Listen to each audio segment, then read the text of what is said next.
It's Paul Valencia from Clark County Today. To my left, Tony Liberatore from Fort Vancouver High School. Hello, loyal listeners. And straight away this time, we keep switching around. Cale Piland from the Evergreen School District, Evergreen Public Schools. Athletic Director is Cale. Tony is the Associate Principal. Yes. At Fort Vancouver. I still want to promote you. But yeah, maybe next year you'll be. Well, you're probably not going to be superintendent by next year, right? I doubt that. Probably not. But But anyway. You should really be his agent or something, right? I know. You should be getting He's some my hype sort man. of getting some sort of percentage off of him, right? Yeah, right. Yeah, exactly. Yeah. Well, Paul Valencia, the hype man. See, he's never been a head coach. Tony's never been a head coach at the varsity level. Yeah. You have, Cale, so you don't need my help. You stepped down. You decided to get demoted into administration. Tony never got. Tony's only just rising. So okay. So I'm just trying to lift him up. You've already Thank been to you, the mountaintop. So anyway, here we It's are. lonely up The there, good Cale. old days. It's lonely. It is lonely. So we are recording this on Tuesday, October 8th. We'll probably post it on October 9th. And on October 9th, the 2A GSHL is meeting. The athletic directors are meeting to figure out their crazy football structure, which we're going to talk about in a few minutes. This week we're going to talk about football allocations. 1A only has 12 teams to state, and then we'll also talk 4A and 3A football allocations because Cale's got all that information. But we're also going to talk about some strange stuff of going back in time, and in my opinion, in a bad way, with some week 9.5 games. So weird, Cale. We'll get into that. Yeah, for sure. We might talk a little bit about freak injuries on the football field. I did a story last week on Brian McLemore of Ridgefield, and I got a very inspiring story. But a story he didn't want to have to go through. I can tell you that. A weird injury. And we'll talk to these guys, our athletic administrators and former coaches who maybe they've seen some strange things in their time. And let's see, football-wise, we got Evergreen had a big win over Kelso last week. Got some college football stuff going on, and your Seahawks, Cale, and my Raiders. And our Raiders, excuse me, Tony. I know. It's okay. I'm more about fantasy football. I'm sorry. at this point. I thought the Seahawks they had a bye last week. I don't remember watching that game. I don't know. Some guy blocked a field goal. Well, they thought they had a bye, and unfortunately, they didn't. Exactly. So, and the Raiders lost to the Broncos for the first time since moving to Las Vegas. That was the only thing we had. That's the only thing we Raider fans had. We're 8-0 against the Broncos in the last 4 years, and come on, no, you have Gardner Minshew, man. Hey, Minshew magic. It's Minshew mania. Minshew magic to the bench. It's Minshew just not magic. happening. It's just not happening. But that was a nice throw to Bowers. So anyway, this is what we do. We talk local sports first, usually, and then we get into some pro stuff, and then we might even get into a personal. Speaking of weird freak injuries, I had one in Vegas, but maybe we'll get into that if we have time. It involved the roulette table. It did not. I wish it involved the roulette table. That would be a better story. Paul, what happens in Vegas now? I was not. That's another cliffhanger from him. That's 2 weeks in a row, or 2 episodes in a row, where he's just laying that stuff out. Exactly. You're starting to feel yourself on this podcast, Paul. Gotta wait all the way to the end. It's like the serial podcast. The thing is we have no idea how long it'll be. It'll be 20 minutes or 40 minutes. We don't know. We just keep talking. Well, for all 5 people who are listening, you better hang around to find out. We're up to 10, let's be honest. Okay. So here we are. We just got done with week 5 of high school football. Yeah. So 4A GSHL, I think they start their league in week 12. I don't know. No, it's a long. There's only 3 league games. So it's a sprint to the finish. It's a sprint to the finish. It's a 3-week sprint. It's baby. the most important league in the state. The 3A GSHL has started league, and Evergreen, as I noted, got a big win. 2A GSHL has 8 teams, so they play 7 league games. So they're well in. Ridgefield and Woodland both 3-0. And then the Trico League, as far as it's dominated by La Center and Seton Catholic. They play each other week 9. But we did get some interesting news. Well, hold on. I think did I miss something? Well, there's a school in Kalama. I think they would be offended. I get it. Kalama. There must be some relation to Skyview with you and Kalama right now. I knew it was coming. Right? I knew it was coming. You're just leaving them out, completely leaving them out. We're normally a Clark County only. We're Clark County today. We're not Clark County. You just talked about Kelso. Well, we said but because Evergreen beat them. Oh, okay. All right. That's a good catch. Good save. And of course, Woodland is Woodland Clark County? There's like a little part bit of it. Part of it is. Part of it's not. Part of the city is in Clark County. Yeah, we do count Woodland as a Clark County team because we do. And Paul makes all the rules. Yes, Woodland's a friend of Clark County. It's like the NCAA. Yeah, exactly. So Kalama, if you beat La Center or Seton Catholic, that will be an awesome display of football. But according to Paul Valencia, it can never happen. I did not say that could never happen.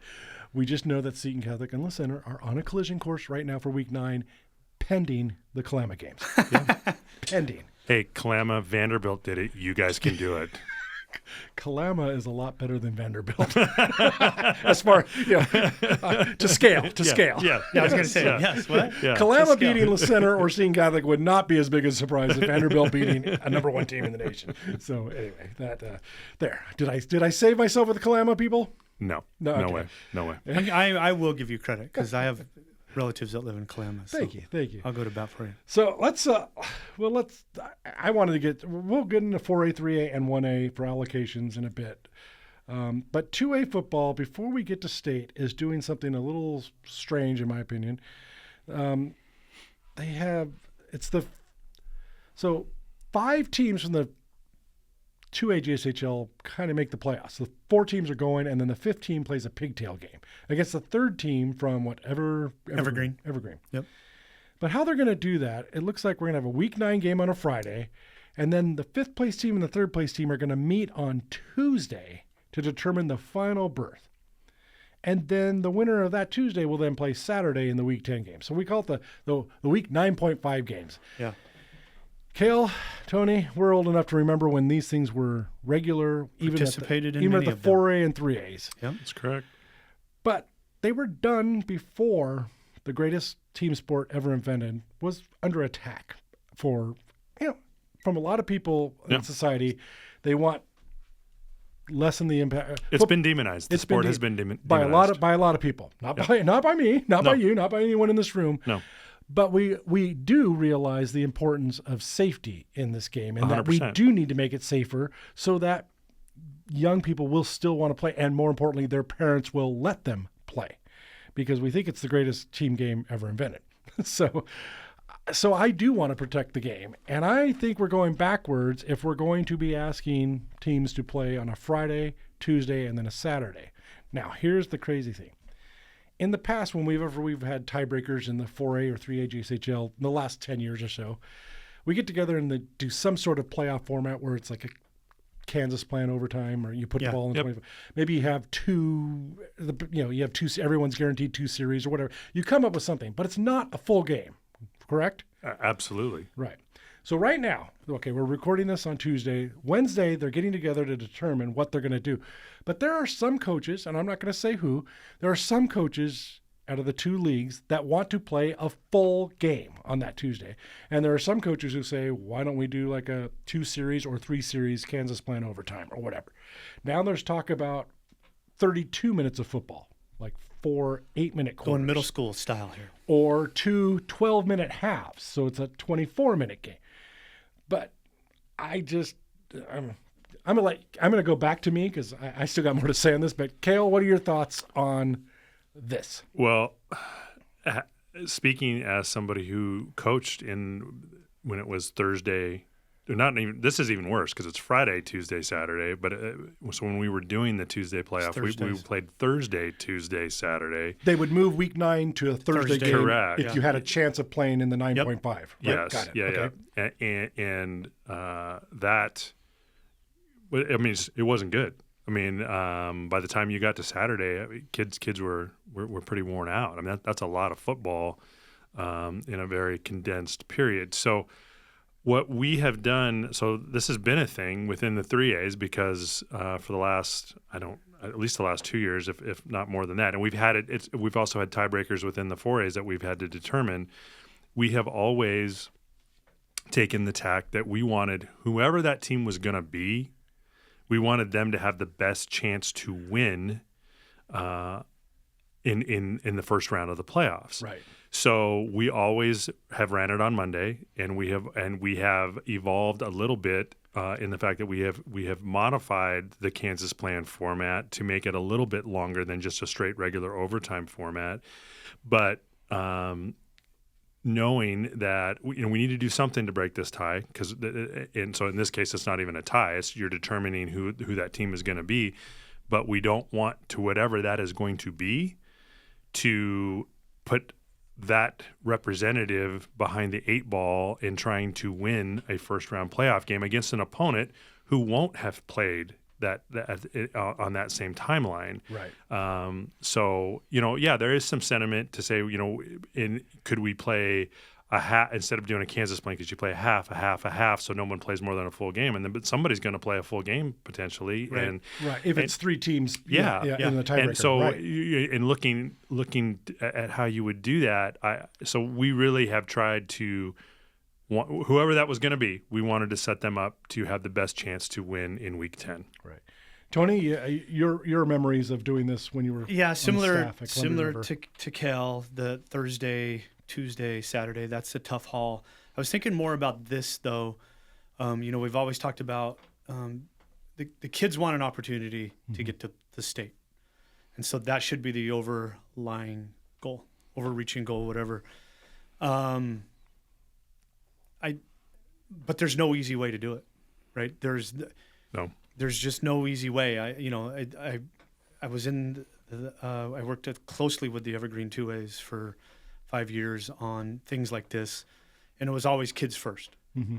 But sometimes to do that though, like you're saying, maybe it's not best for the team. Right. But I do know that if you put this up to a vote for the kids and the coaches, overwhelmingly they would say, we want the shot at state. Good point. And I just didn't think about it that way. But but I don't know. But like Kel just said, I mean, if they end up playing just a half, somebody will be playing a full game. Right. When it's 3 teams for a tiebreaker. In this case, for 2A JCHL, right it's now, just 2, right? It's just 5 versus 3. It's yep. Yeah, because there's more teams in the 2A JCHL. So it's 5 versus 3 to get into their quote unquote Week 10 District 4. Correct. Yes. Correct. And that's where I'm going to get into. Now, back in the day, when I'm talking about 4As and 3As, I remember Mountain View and Evergreen had to play these Week 9 point. But it wasn't always just the third place team playing. Sometimes it was the first and second place teams too, right? Playing in those games, is that right? Yes, no, because when we were doing that, we did. This was before. It's why the Week 10 games are not state playoff games. So we didn't have. Football has the ability to play a 10th game, which at that point in time, within the schedule, you couldn't play a 10th game. So the only way you could potentially, and this was before the entire state was doing it, we would match up with another league and say, hey, let's pool our berths, and so we can try to get an extra team in. But in order to do that, a lot of times we had to put our number 1 up, so everybody was playing in these games, regardless of where you had finished. So that's where I'm getting to this now. To me, I don't want to go back in time where we're doing 9.5 games all the time. And the 2A, not the 2A, District 4 of 2A, seems to be going back in time. And then you're putting your 5th place team from an 8-team league is going in, and let's say they win that game. Yeah. Now you are going to be seeded 31 or 32nd in the Week 10 game. So whoever survives the Friday and then the Friday and then Tuesday game was going to be 29th, 30th, 31st, or 32nd. So they're going to go play a third game in 10 days or 9 days, and they're going to play a number 1, 2, or 3 team in the state, probably. Mm-hmm. And I'm thinking, besides competitive balance, it's also we're asking these guys to play 3 games in 9 days and go up and play one of the best teams in the state. Yep. It just doesn't seem safe or smart. And so I'm begging they probably won't hear this before they actually make the decision, but at least do something on Tuesday where that is not a full game. And I've been to some of these tiebreakers where they've done the old, everybody will get 2 series, two times on offense, 2 possessions. And some of those still only last 6 plays. Yeah. And people go, well, that's not enough. That's not enough for the fans to get involved. I don't know about that, because some of them can last longer because they can go into a 3rd possession or 4th possession. We don't know.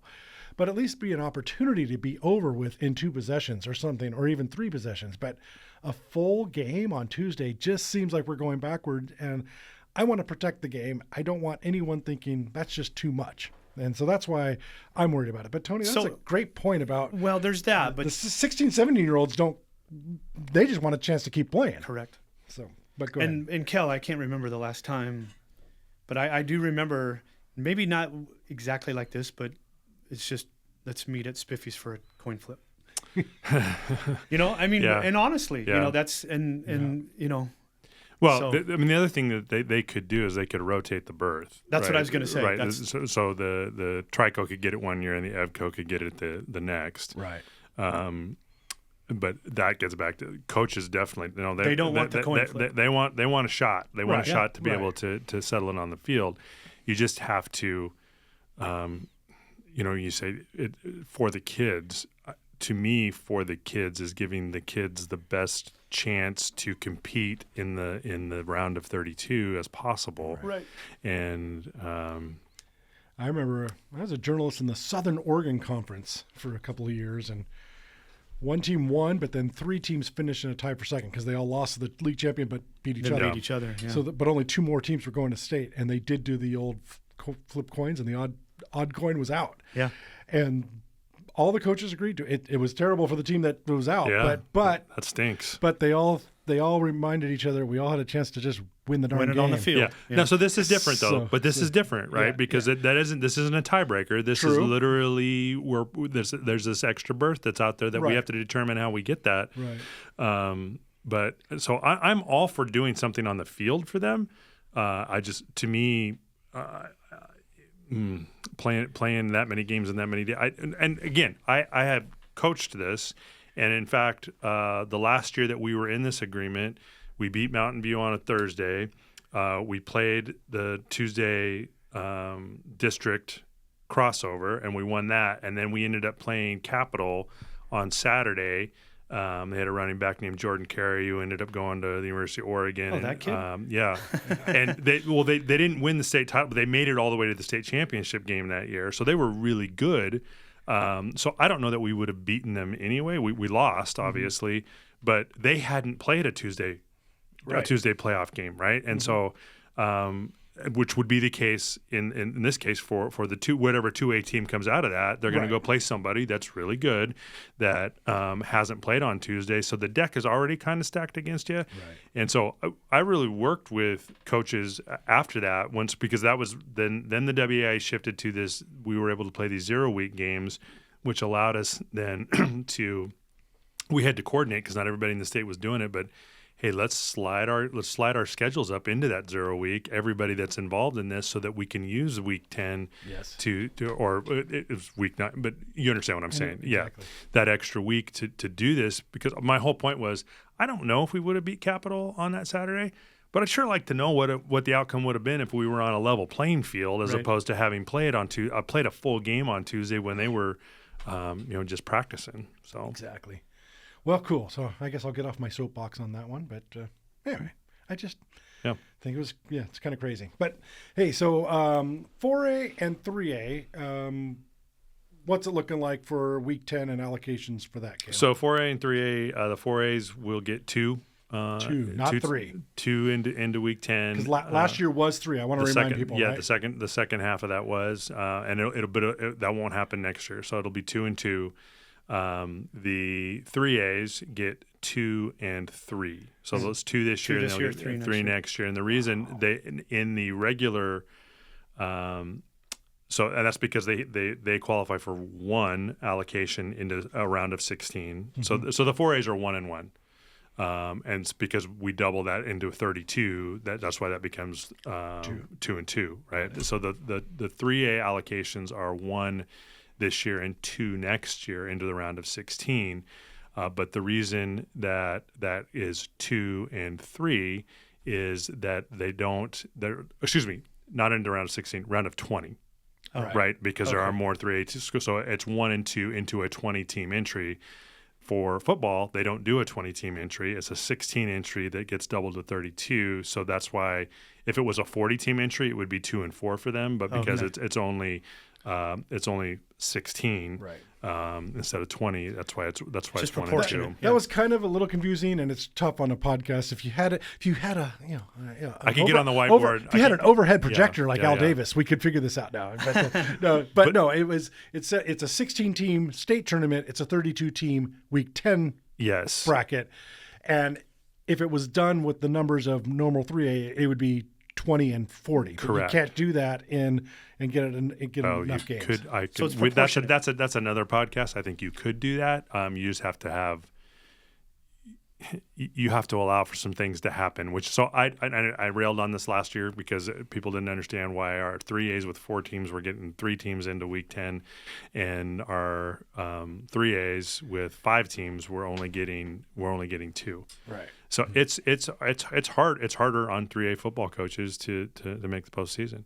Right. But one other thing that I will point out just about the allocation scenario for the 3As.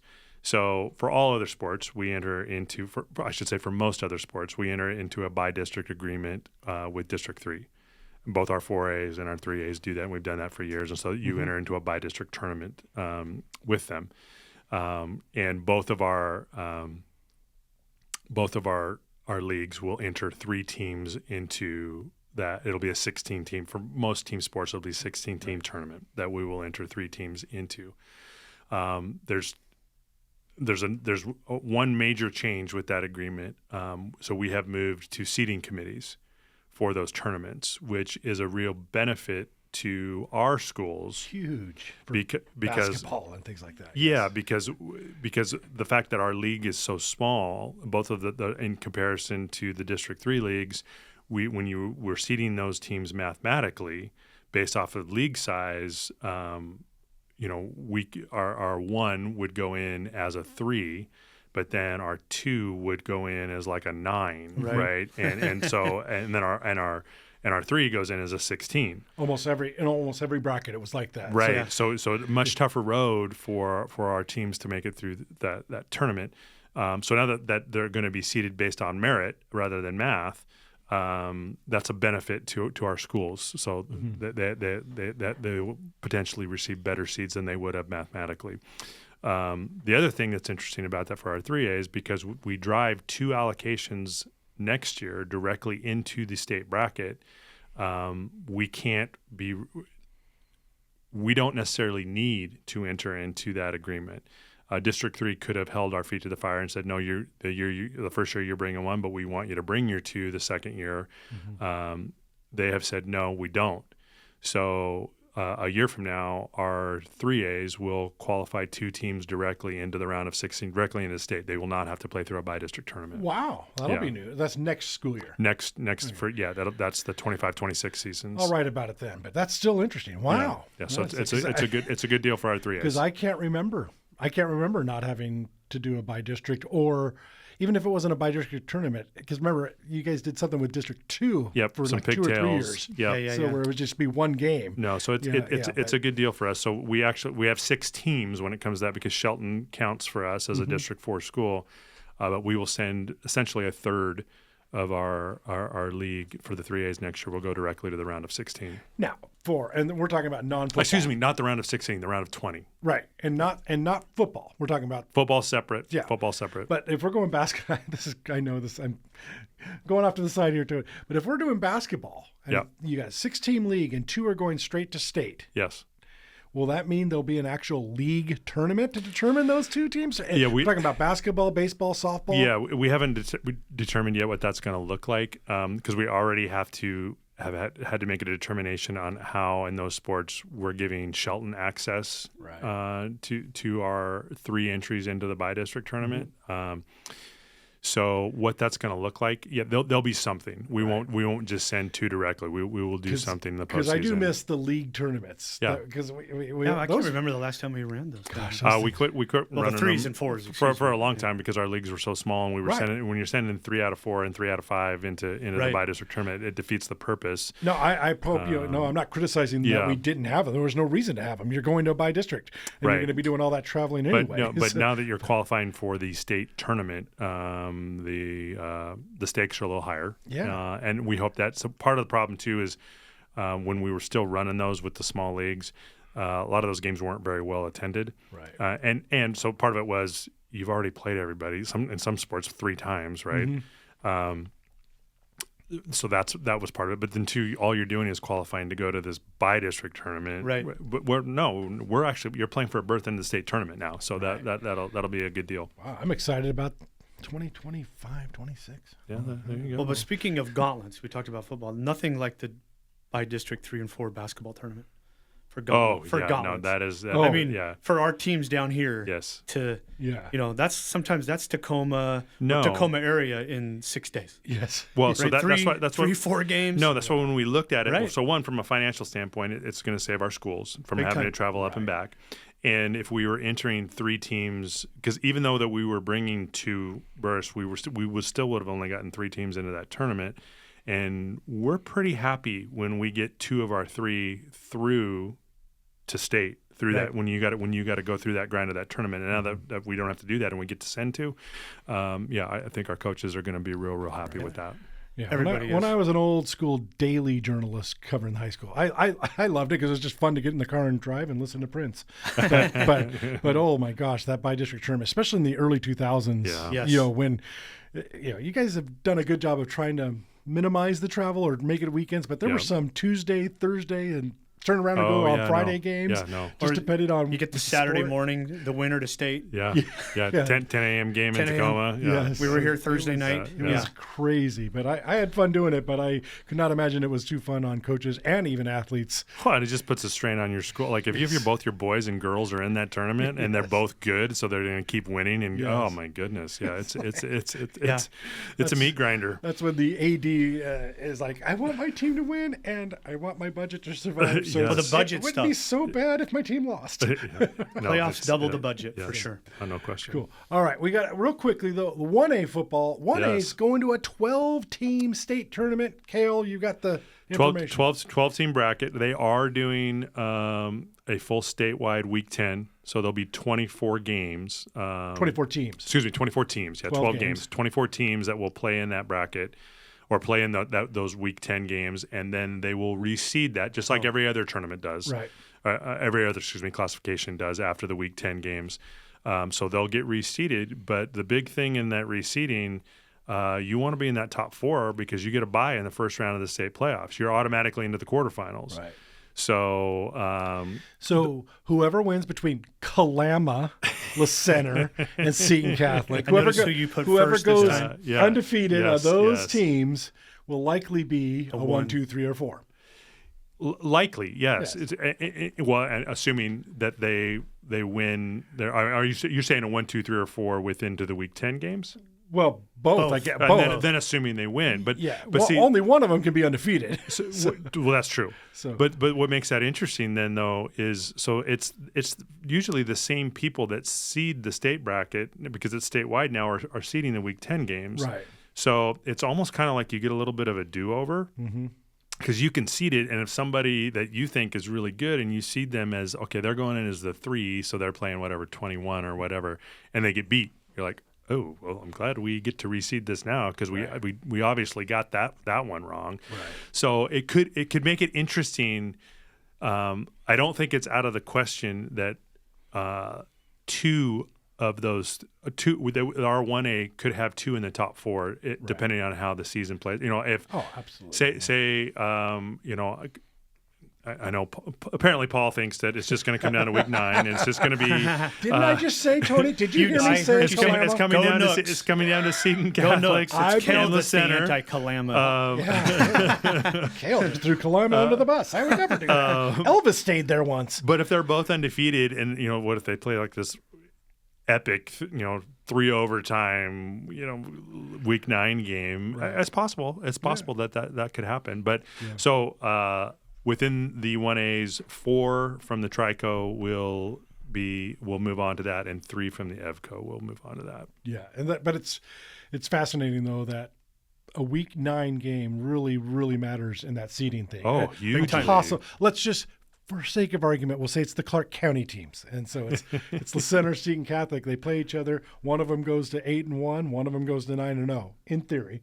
Yeah. Well, we know the 9-0 is going to be a 1, 2, or 3 seed into Week 10. And if you win, you're going to be a 1, 2, or 3 seed. And that is such a huge. Then you have those are home games. But you don't even have to play Week 11. True. That's true. You're going straight to quarterfinals. No, and then you're home in the quarterfinals. In quarterfinals. That's a good point. And then if you're a 1 or 2, you got home area for semifinals if you keep winning. So whoever wins Week 9 between Kalama. Well, no, Kalama's not playing Week 9 against. It's not a 3-game. That would be cool. We get all 3 teams. Kalama could already have the whole thing sewn up going into Week 9. That's true too. Yes, that's true too. So who do they have Week 9? I don't know. I don't know, but it's not Seton or Center. I know that. So, but crazy. So by the way, I did want to throw out the idea of, can we move Seton Catholic and La Center and Camas and Skyview into one stadium on that? You talked about this last time. I said we would host it at Mackenzie. Listen, as a fan, I would do that. We would host it at Mackenzie. We just need to take 25% of the gate. Yeah, right? I just can't. I know. I'm already frustrated because I can't be at 2 places at once. That's going to be it's going to be a fun week. Let's put up a GoFundMe so Camas gets their full gate, and then let's just make sure it's at Mackenzie. Yeah. We'll go 5:30 and 8. Yeah.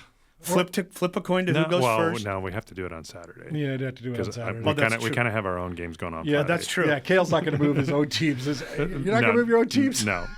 My bad. No. Sorry. So let's go. So we'll do a Saturday at 1 and as 1 and 4 and it'll be the event in Clark County. I guarantee you people would want that. Oh, absolutely. We'd have to bring in extra bleachers in the end zones. Awesome. It'd be awesome. Even do the old maybe make it $10 more. You get the doubleheader ticket. Oh yeah, we could fund a lot of stuff here. I like the way you're thinking, Tony. Now we're in the promoters. Only in America, says Don King. Only in America.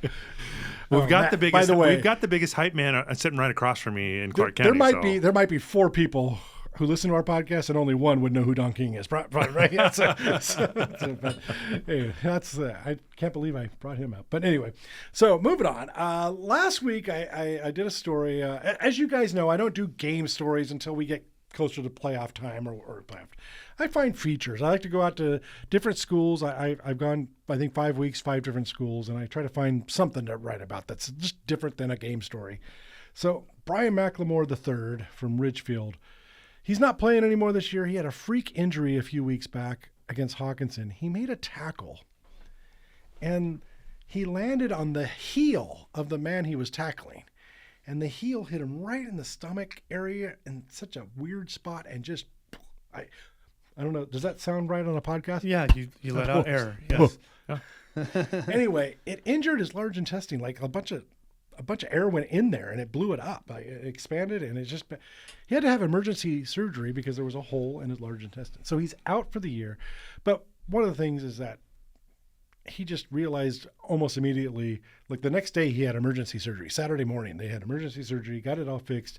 He got out of the hospital the next Friday, and the first thing he did is he goes to Ridgefield's game, talks to his teammates and says, hey, play every game, play every down like it's your last. You don't know. So he's done for the year, but he's promised to play next year. And I thought it's a pretty inspiring story. So shout out to Brian, and hopefully his recovery is going great. And but also I loved your attitude. It was so fun. So I'm going to root for you forever. And he's a junior, so he's got another year left at Ridgefield, and he's also from Las Vegas. And so I didn't.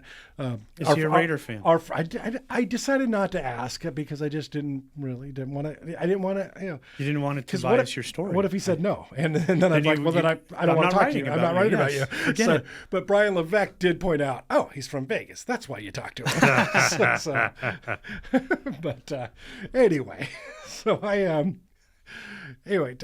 but I just started thinking, it was a freak injury. Everyone said it was a normal tackle. There wasn't head to head. It wasn't some crazy thing. So I'm going to ask you guys, have you guys ever seen just a bizarre, weird, injury either in football or any other sport when you were AD or coach? Cale? Well, this is a weird one. So this was the 2004 team at Evergreen. Okay. and we were in the semifinal. We were playing the semifinals. So we're in Spokane, and we go over the day before. We're staying the night because obviously that's a track. I think we played it. I don't remember, it was 5:00 or whatever. So we're staying in a hotel, and kids are in them, are in their rooms, and so everything. It was a great. Obviously, it was a great trip. We won a game and whatnot. But so going to breakfast on Saturday morning, and I will not name the player, but he was a backup and a fairly key backup, but. Because if we had an injury, I mean, he needed to be able to play, and walk into breakfast, and there is like this baseball sized lump on his forehead, and like we practiced the day before, and we watched a movie with the kids the night before, and whatnot. Like he was fine, and we went to bed and whatever. Well. Apparently, kids in hotel rooms. Here we go. Yes, as kids may or may, let's just say he had a pimple on his forehead, and one of his roommates decided that he was going to help him pop and burst the pimple.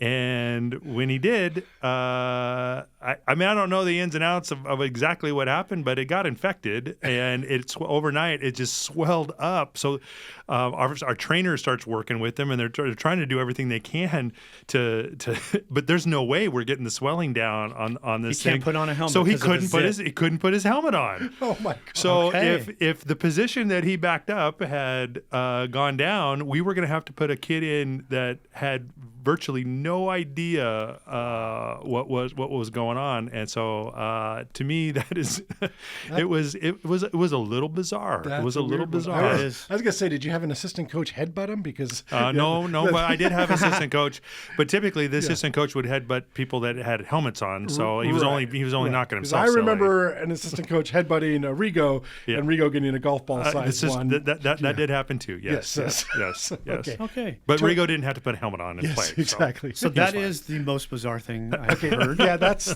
pretty close. That's bizarre. The one that I can remember, this is fall '98, and we had a player at River mid-game rupture his spleen based on a hit. Ooh. So that's the most. That's scary. That is. Yeah.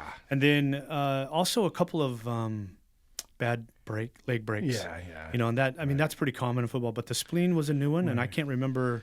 So when I was in college, I don't know why people thought this was a good idea, but we used to play. So the week before our first game, we would play an alumni game. So a lot of schools used to do this. So alumni would come back at the NAIA level. Yeah. Yes, So alumni would. I do know that. Alumni would come back, and we would play them in a game. That was kind of like our dress rehearsal. Let's suit up. And I even before I had graduated, I'm looking at that going, that doesn't seem like a good idea. I mean, what have you been doing? Like, we've been practicing and training and whatever. What have you been doing behind a desk? For the last how many ever months. And so it was my second year at PLU. And we were playing the alumni game, and this was a guy came back and played in it. He played the same position that I did, so he was a tight end, and so he was still in relatively good shape. He was 1 year out from having played, and he took a shot and ruptured his spleen, and had to go to the emergency room. Needless to say, that was the last alumni game that we had. It's like the Turkey Bowl. We used to do kickoffs in Turkey Bowl. Why would we do that? And then the guy, the ski instructor that breaks his leg on Thanksgiving weekend, getting ready. What were you doing? Oh, we played Turkey Bowl. I'll never forget that one either. I broke my leg covering a kick. Right. So for me as a journalist, and I'm not even going to say the school name here, but it was in Clark County. Because I just don't want to bring. The coach feels bad about it. This was one of those things. It's August, and it's the old. We're gonna have the linemen run a gauntlet where you throw passes from each side. So catch, put the ball down, like the combine. Catch, put the ball down, catch, put the ball, and you run.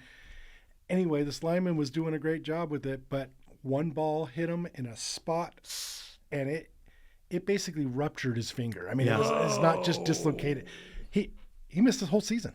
Oh gosh. I mean, it was that bad. I mean, it's just, but yeah. And so everyone just felt horrible, but it was just that, speaking of a freak accident, that just doesn't happen. I mean, everyone likes, it's kind of like having the lineman try to catch a punt. Yeah. No. Everyone does that at the end of practice. Nobody thinks catch it. We don't have to run.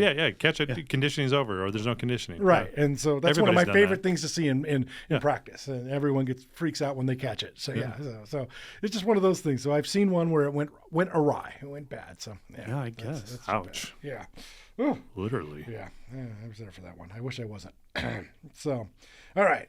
We did talk about a little bit of Evergreen got a win over Kelso. It was 42-35, I think. Was that the final? Yeah, it was the final. Kale, what's that like to have one of your schools just have a big win like that when?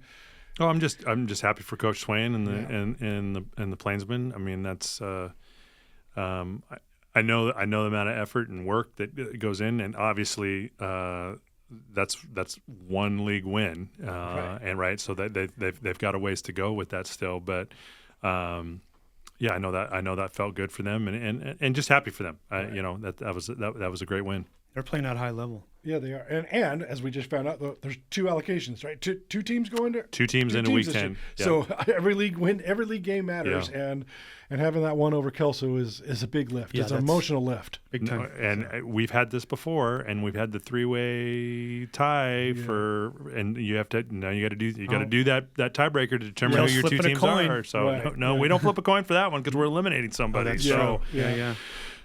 Hopefully that's not the case. Right. Absolutely. All right. College football. I wanted to ask a big Husky fan if it was if they were happy that Alabama lost to Vanderbilt. I did want to ask you that too. Yeah. Yes, that was funny. But I have no ill will toward Coach DeBoer. Okay. He went 28-3. Yeah. At UW, and to be able to, I mean, think about that. What they did the previous 2 years when the other coach was there. But I have any coach in America would leave their school for Alabama. All right. Cool. So, but was it funny they lost? Yes. I don't know if you asked Coach DeBoer this week about how many you feel like being back at Montlake. Gosh. And well, I saw on social media. I don't know about that, Tony. There's some of those callers to the SEC videos. I saw one on social media, and it's was that the one by Legend? Yes. I think they want. I think they want their money back, and they want this man thrown in prison for losing to Vandy. No, they don't want him just fired. I think it's want a him, religion. They it's want a him religion. in prison for losing to Vandy, but I don't wish that on anybody. I did see though, just coincidentally, it was before the game, but I don't remember how it came up in my timeline, but it was when Bama lost at home to Louisiana Monroe. Nick Saban's first year. Yeah, they were 5-6 or 6-5 that year, but. Yeah. They were just talking about losing at home to Louisiana Monroe. Right. But the difference there is when Coach Saban came in, he was taking over a program that was struggling, and he is having to rebuild it. You go from here's the keys, baby. It's time to go. And you just beat Georgia, right? Yeah. The week before, right? Yes. Right? Oh yeah. Gosh, that was crazy. Now here's something. Also in that game, something crazy happened because it's sportsmanship related. So I wanted to ask you guys how you deal with it. I am not going to rip on Coach DeBoer, because he basically said we've handled it in-house, and this guy is a very good person. He's a captain of our team. He just had a meltdown on the field, and they're handling it internally, but he's not getting suspended supposedly. But there was the defensive captain for Alabama. He had an absolute just meltdown on the field. He just couldn't handle losing to Vanderbilt, which, act like you've been there before. Well, no one's ever been there before. No one's lost to Vanderbilt before. 1984. 1984. Was it 83 or 84? So he's throwing his mouthpiece. He shoved the quarterback's head to the ground on the last tackle. He threw his mouthpiece, before they did the snap to do the knee. But then I think they had to put the ball down, and they had to do one more snap. So he goes and he kicks the ball. Yeah, kicks the ball. Oh, it's bad. And he refuses to leave the field when they try to sub him out. I mean, he just totally went bonkers. So we don't know the situation. We don't know the athlete. But apparently this athlete is a very great character other than that 2 minutes. And I wouldn't want to be judged on my worst 2 minutes. Anyway. Right. But I wanted to ask you guys, as a coach at a high school game, I'm laughing because I could never imagine it happening at a high school game, but I guess it could. We've seen some crazy stuff nationally. We see crazy stuff. We see kids going after referees sometimes. But Cale, what What would you have done if that was one of your guys at Union or Evergreen back in the day? Oh boy. Well, I can't fathom any one of my kids having done something like that, but there would have been a very stern talking to, and there would have been repercussions. And so, but if it's true, that's the thing. From the outside looking in, you don't know, right? You don't know what this kid is like. So I'm trying to imagine if this is true. If this is, who's some of the looking at okay. So say a player like, sorry, Greg, I'm going to do this to you, but Greg Peach did something like this, right? One of the best players of all time at Evergreen High School. Yeah, and also a great kid, a great program guy, a great leader. Say all of the superlatives. I mean, you would say all that about Greg Peach. So if he had done something like that, which it was completely out of character for him. I think, yes, you have to have standards, and you also have to have some consistency so other kids can see that. But you might handle that a little bit differently and I definitely won't name any of these other fellows that I coached who were constant challenges. You had some knuckleheads on that team. There were some challenges in dealing with some of those guys. I said knuckleheads. He said challenges. So, yes. Yeah. Okay. Yep. So. Yep. Tony? I would have taken out the guillotine. Right. There you go. No. We're not talking about it. Just you're done. You're done. That's it. It was so bad, but it's so bad it's funny now. It was but well, now he's a social media legend for the rest of his life. That's never going anywhere. That's good or bad. Yeah. Well, but I mean, that's all thing that's different, right? I mean, it's like you did that, and you're going to have to explain to your kids someday. Hey, Dad, why were you? Yep. So there's some real punishment there. Absolutely, that is true. There is consequences for that. So, hey, we saw.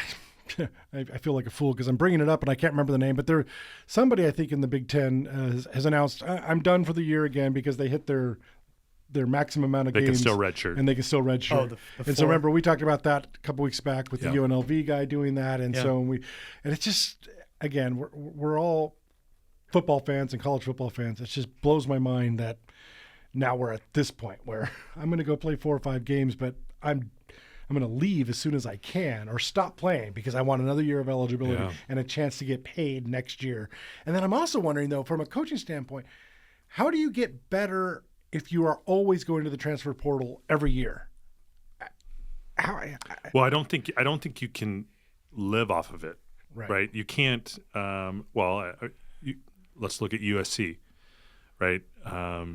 They've tried to build an offensive line through the transfer portal, and it's failed now multiple times for them. So I don't think it can be the heart and soul of your program. Mm-hmm. So you still need to be able to recruit and develop and do that. Now it's a very nice way to supplement your roster where you might have a position deficiency here or a position deficiency there. But the other thing is with that though, Paul, and we talked a little bit about this a few weeks ago, I do really I feel fairly confident in saying it's really increased the parity in college football because now Georgia can't hold on to 3 5-star defensive tackles. That third guy, if he knows he's not going to play, he's going to get paid, and B, he's going to go somewhere where he'll get it. Yeah. Well, you're going to start seeing more. You're going to start seeing more of this. Well, this is why Nick Saban's not coaching anymore. Well, right? That's one of the reasons. That was convenient for him to say that. I mean, he was, he's probably ready to go anyway. But true, but it's got to be tough when you're on the mountaintop. It's tough to. But that is why Coach Peterson, Chris Peterson, former Boise State, former UW, he has said that he saw that coming, and I didn't want to get into that part of the recruiting. Well, you have to recruit. Not only are you recruiting to get people into your program, you got to recruit your own roster. You got to recruit your own roster weekly. You have to recruit your own right now because you don't know if that kid's going to leave next week. Yeah, exactly. Right? Yeah, that's crazy. So anyway, we moved to pro football, and my Raiders. They lose, they win. They lose, they win. They lose, and when they lose spectacularly. And then your Seahawks, started 3-0, and now you're 3-2. Is that right? Is that how it goes? That's right. Yeah. And you lost to the mighty Giants. Yeah, the juggernaut Giants. Yeah. The week before, the Giants and Jets played home games at the Meadowlands, and neither one scored a touchdown. Yeah. And then they scored touchdowns against. It's been, I know. I'm not trying to bring the pain. I'm just saying that it's the NFL. It's kind of wacky. It was just an ugly game, man. It was ugly. I mean, it was ugly. Yeah, but you did have a 2-game lead in the division before your 2-game slide. So there you go. Yeah, well, the only saving grace is that the Niners coughed it up against the Cardinals. Yeah. So big time. That was bad. But whatever. Hey, the only that matters in pro football, anyways, that I'm 4-1 in one league and 8-2 in the other. So I'm 4-1 in one league and 5-0 in the other. Nice. Oh. And I love that 8-2 because I know what that means. That means you're doing that little funky thing. And you know what? It's kind of growing on me because I love the idea.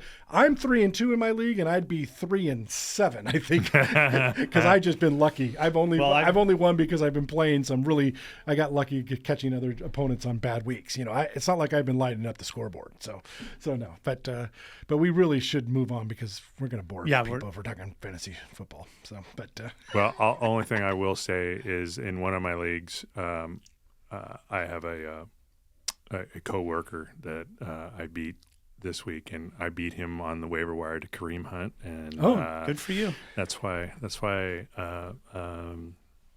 Jason Castro's 3-2, and I'm 5-0. Jason Castro, he's your caddy. Yeah, he's your caddy. So your work caddy. That's awesome.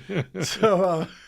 Oh man! But see, I could never have done that because I won't take a Chief, Charger, or Bronco. Oh, that's true. So that's true. I wish you would though. Not even when Devontae gets traded to the Chiefs. You won't pick him up. He won't be getting traded to the Chiefs. Well, how many? You probably have to drop him. I would drop him. You have to drop him. I'm guessing you would have him. I will not have a Chief, Charger, or Bronco on the fantasy team, and I will bench anybody who's playing the Raiders. Oh, I do that for the fantasy baseball. I had to drop Framber Valdez. I'm sorry. That's crazy. We're sports, as they say. Sports. We do crazy things for sports. But true. So hey, speaking of freak injuries, if you got time, I had a battle with an escalator coming home from Vegas after the Raiders crushed the Cleveland Browns. Well, we beat them by 4, but it felt like for the Raiders. That's crushing somebody. It was So, but I had a battle with an escalator. I lost. And it's good to know there is urgent care at the Las Vegas airport because I bandaged up my leg. I cut my leg pretty bad on an escalator, and it's embarrassing. Yes, I fell down. I was not drunk. I do not. I'm not anti-drinking, but I do not get drunk, and I was traveling alone, so I definitely do not drink alone. That's just crazy. I don't do that. So that's I a George Thorogood song. I was going to say George Thorogood would disagree with you, but nobody is. So anyway, he had what is he? His friends were Jim B. Yeah. Anyway. Yeah. Yes. No, he had all his buddies. He had all his buddies. Yeah. Anyway, but I wrap it up. I got tape from TSA, believe it or not. So I tape up my knee with clear tape from TSA and paper towels because there's this big hole under my knee because I cut it really bad. We thought we got it, and then I'm walking around the airport and it just kept leaking, and it started pouring out blood again. So I said, "Hey, I don't think I can get on the airplane like this until the bleeding stops." Found out there is urgent care at the Las Vegas airport, so and just giving you guys some travel tips. So they stopped the bleeding, and it's been. Man, it's been bad. Had to come home, see my own doctor a couple of times just because the wound is that big. Clean it out. Yeah, clean it out, all that stuff. But so yes, last week when I was roaming the sidelines, injured. But once again, for the umpteenth game in a row, I have not been hit by anybody running out of bounds on the sidelines of a football game. And I knock on the table. That's just a jinx if I ever heard it. It's a total jinx. Holy cow. But I thought for sure this is going to be the week. Because you can't move. Because I can't move as fast. I'm going to go out on a limb, though, Paul, and say if you had tried to get on the plane with your knee gushing blood, that wouldn't have been the strangest thing that that airline had seen trying to get onto the plane coming out of Vegas. Probably not. There's probably been some stranger things than that. You're bleeding, but you're sober? Oh, okay. Yeah, right. That doesn't even rate. No, you don't even make the list, buddy. Exactly. So. Hey, once again, we've killed another hour almost. We enjoy doing this. Tony, you have anything else you want to add? No, looking forward to, I guess next time we meet will be week 7. Right. Playoff picture for high school football will be a little bit clearer, maybe, I guess. But, looking forward to it. See where the Raiders are at in 2 weeks. Yep. Cale? I'm good. I think I've said all I can say. Awesome. Well, this is Paul Valencia, and we're signing off. We'll see you next time. Thanks a lot.